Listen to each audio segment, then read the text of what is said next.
Dear friends, there is a story about the Mississippi River being flooded, and the waters were rising swiftly around a woman's house. Her name was Dorothy.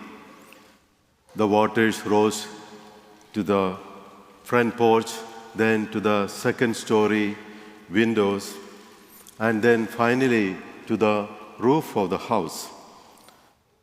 And so she saw a neighborhood man show up with his boat, and he said to her, "Hop in, I will take you to a higher ground." Dorothy replied, "No, Jesus who calmed the sea and the wind will save me." Then she saw a Navy powerboat come by, and that Navy SEAL told her, "Hop in, I will rescue you and take you to safety." Dorothy said, "No, Jesus will come to save me. I have faith in God."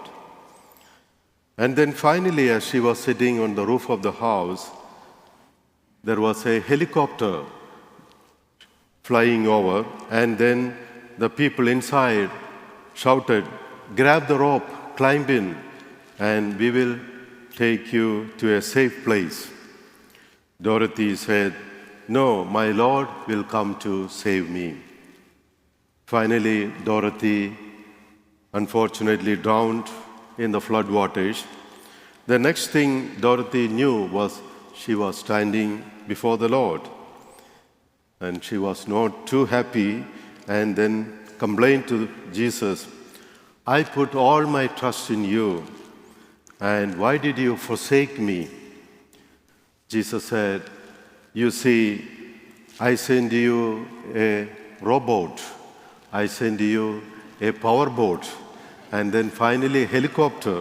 You refuse them all. What more do you expect from me?" The story of Dorothy has some similarity between the story we heard in the gospel. Both stories involve people caught up in a storm and afraid for their lives. They both called out to God for help. These stories have an important message for us that we tend to forget sometimes. The storms of life are often occasions for us to come closer to God and to one another. But the storms of life can also do just the opposite. Most of us try to take control of our lives. We believe we are the masters of our life, forgetting that God is always in control. As humans, we need to be humble enough to acknowledge our smallness, our limitations, our shortcomings, and trust in God's providence. In ancient times, the sea was considered as a powerful and chaotic force of the nature. So people always turned to God or their deities to maintain the order of the universe or the nature. By calming the sea and wind, Jesus shows his dominion over the nature or the elements of this nature. This shows God is absolutely the ultimate in charge. And as believers, we are called to trust in God's sovereignty while facing challenges of our own in our life. Even though the disciples were experienced fishermen, they had a lot of expertise in seafaring, but they were not prepared for the unpredictable weather and sudden storm. However, Jesus overcomes the destructive forces of the nature and brings peace and calm to his disciples. Many Christians, including some of us, wonder in such similar situations, where do we find the presence of God? It looks like as if Jesus is not close by, he is asleep, or even he is far away and does not really care about his struggles, the struggles of his people. It is here that we cry out like the apostles, Lord, don't you care? We are drowning in the storms of our life. But Jesus is with us all the time in the boat to calm the rough seas and high winds despite his silence. And he will certainly rescue us when the time is right.